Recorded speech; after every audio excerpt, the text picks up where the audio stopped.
Hi, welcome to mediatorpodcast.com, a podcast and video series about mediation, negotiation, and collaboration. My name is Melissa Gragg, and I'm a valuation expert and mediator in St. Louis, Missouri. I actually specialize in divorce and partner disputes. But today we'll discuss divorce mediation and parenting plans or child custody with Michelle Weinberg. Michelle's a licensed marriage and family therapist with over 20 years of experience, but now focuses her practice specifically and solely on divorce mediation in New Jersey.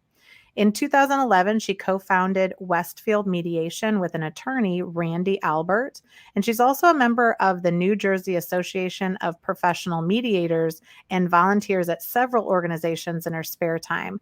We are so grateful and happy to have you, Michelle. How are you? I'm good, thank you. Thanks for having me. Even if you and I, as mediators, can mediate anywhere in the country, right? Because we can. For the most part, people really get to know their state because every state has certain rules. But a lot of times the default is 50-50 custody or shared custody or joint custody. And there could be different terms that are used. But is there a difference, or what is the difference? Or do you just have to figure out, like, make sure you know if these terms are used differently in your state as well?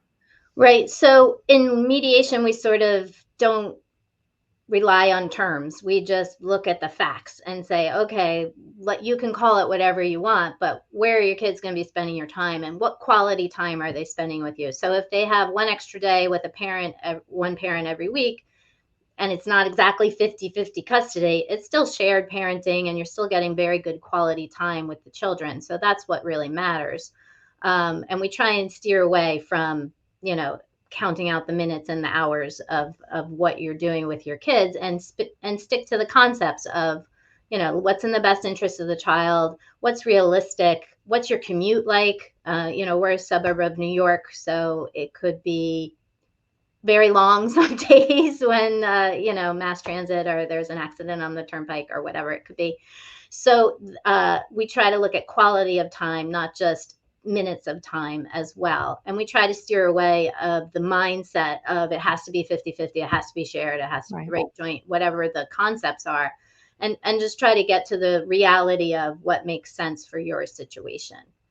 So they should still speak to an attorney to know what their rights are, right? Because we always want them to be aware of it. But in mediation, again, we try to help them come up with a realistic plan for their situation, which isn't what their neighbor had, or their cousin who got divorced, or, what somebody else had. So we have to be specific for what their needs are. And we can do that in mediation.